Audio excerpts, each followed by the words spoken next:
Okay, this one is the continuation of exemption tadi tu. Kalau listed REITs dapat exemptions under 61 capital A, dia kena apply section 109D. So this section is actually refer to deduction of withholding tax. Kalau you masih ingat, withholding tax adalah tax yang company tolong withhold, tolong pegangkan on behalf of non-resident individual. Okay, kiranya untuk unit holders, bila dia dapat income daripada REITs, income tu dah net of tax sebab REITs dah ambil siap-siap berapa portion of tax yang REITs akan terus bayar kepada IRB. Therefore, unit holders receive the income from REITs, dah tak perlu dah nak bayar tax. Okay. So, according to section 109D, where a REITs that is exempted from tax under section 61 capital A, it distributes income which is deemed to be derived from Malaysia to a unit holder other than resident companies. The REITs is required to deduct tax at the rate applicable to that unit holders. So, bila dia dapat exemption bawah section 61A, dengan sendirinya REITs tu kena apply section 109D. Maksudnya, REITs kena deduct withholding tax ikut kadar yang ditentukan kepada setiap jenis unit holders. Okay, let me give you an illustration. So, let's say a REITs have made a distributions to a resident individual.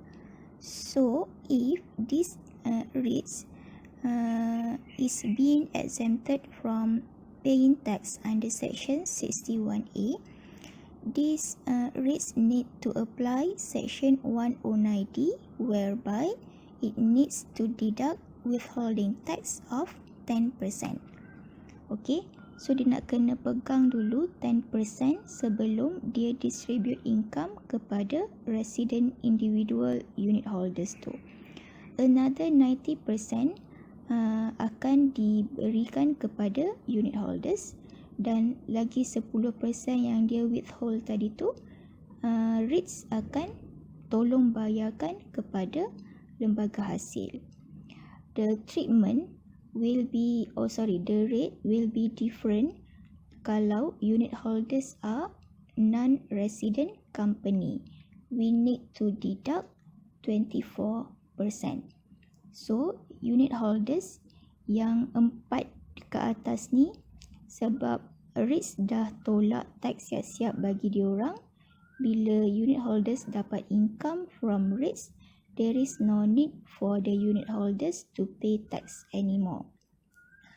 However, if the unit holders are resident company, the deductions of withholding tax is not applicable.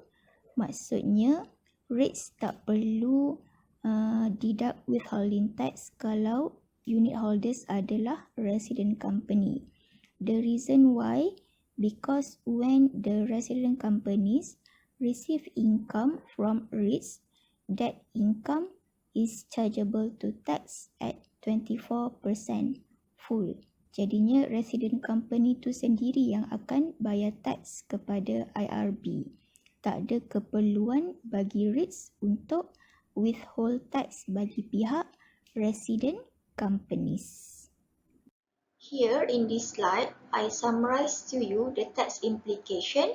So tengok kat situ, I ada listed REITs dengan non-listed REITs.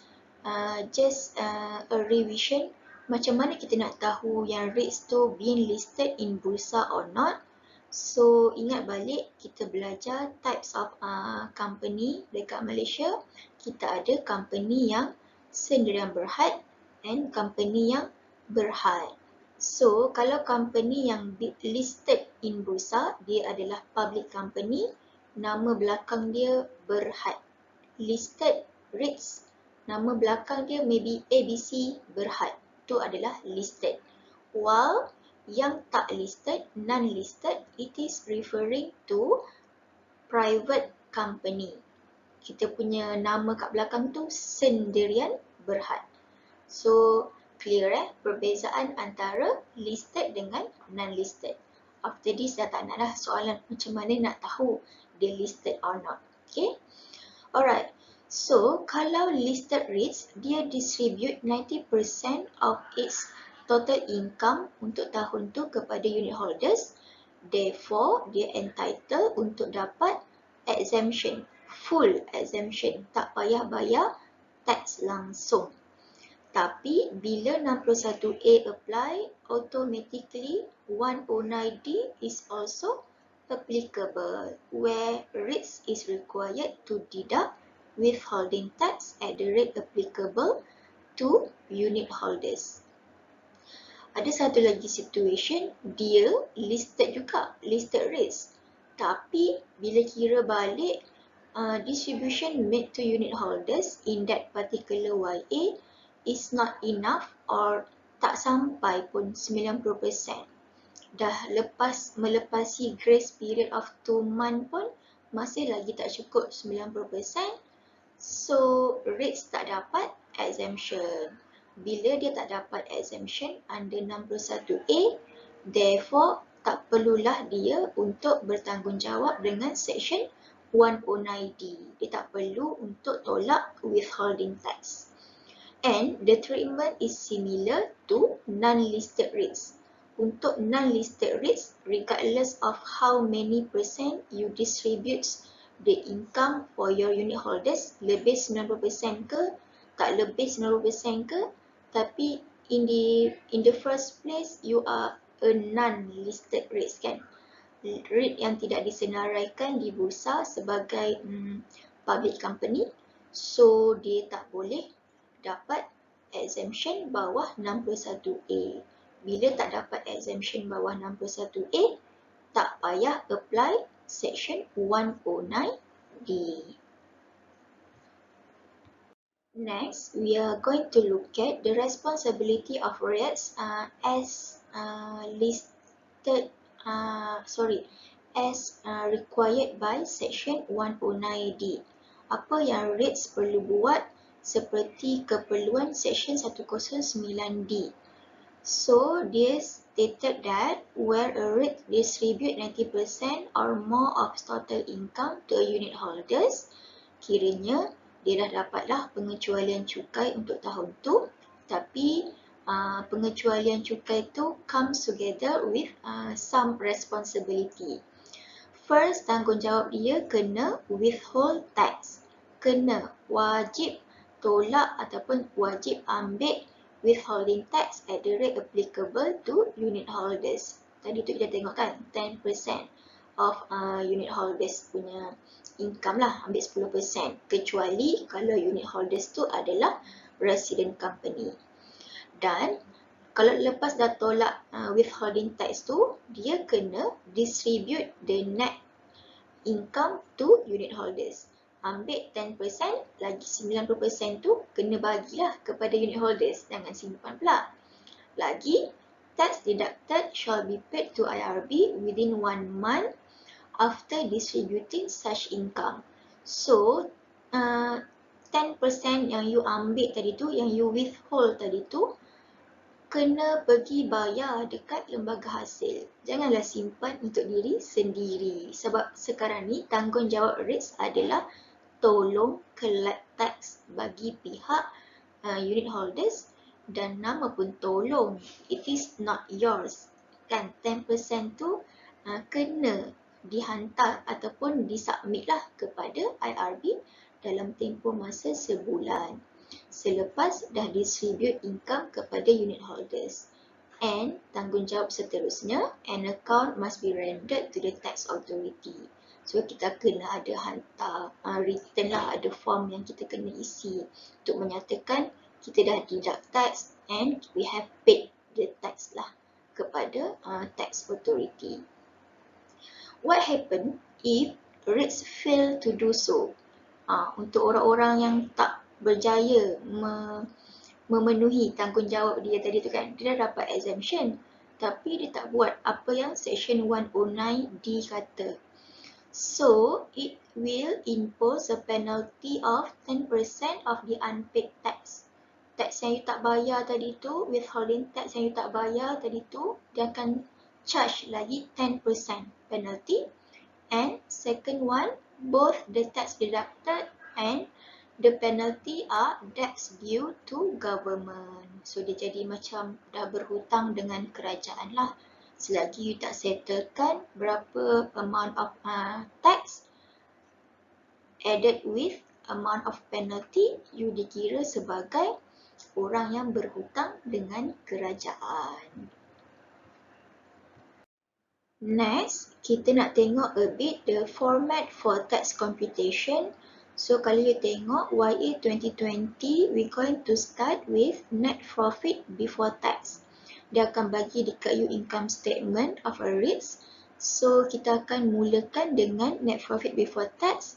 Since dalam income statement tu dia dah campur semua kan, semua jenis income duduk dalam satu statement. And tax dia tak boleh duduk everything dalam satu tempat. Dia mesti nak kena classify according to section. So kita nak mula-mula kita nak section 4A business income sahaja.